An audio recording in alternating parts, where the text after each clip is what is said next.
সালাতে রফিয়েদাইন ও বুকে হাত বাঁধার ব্যাপারে সহি হাদিস আছে কি? অবশ্যই আছে। রফিয়েদাইন 56 জন সাহাবী থেকে রওয়ায়াত, একবারে মোতাওয়াতির, সন্দেহাতীত ভাবে প্রমাণিত, কোনো সন্দেহ নেই।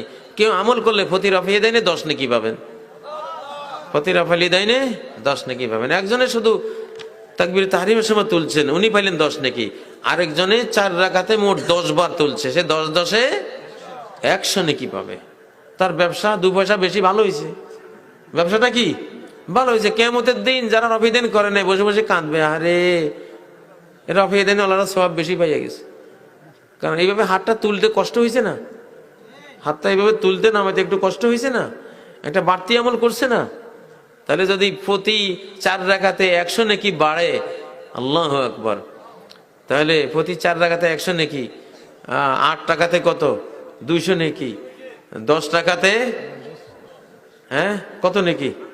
250 নেকি। তাহলে 12 রাকাতে 300 নেকি। 12 রাকাত সুন্নতে মুআক্কাদায় ডেইলি 300 নেকি বাড়তি যোগ হচ্ছে। আর 17 রাকাত ফরজে আরো কত, হিসাব করেন না, 170। প্রতিদিন প্রায় 1000 খানিক নেকি এদের বাড়তি যোগ হবে যারা রফিয়েদাইন করবে। প্রত্যেক আমলে তো 10 নেকি, কয় নেকি?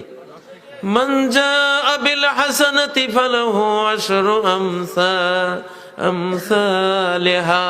একটা পুণ্য করবা 10 গুণ সওয়াব দেয়া হবে। আমরা লস ব্যবসা করি। কি ব্যবসা করি? লস ব্যবসা করি। কোনো অসুবিধা নেই, হানাফি মাযহাবের লোকেরা করতে পারেন। ইমাম আবু হানিফা রাহিমাহুল্লাহ বলে গেছেন, ইজা সাহাল হাদিস ফাহুয়া মাযহাবি। হাদিস সহিহ হলে এটাই আমার মত, হাদিস মানাই আমার মত। হাদিস যখন সহিহ হবে সেটাই আমার মত। অর্থ কি? এই হাদিসের উপর আমল করা আমি আবু হানিফার মত।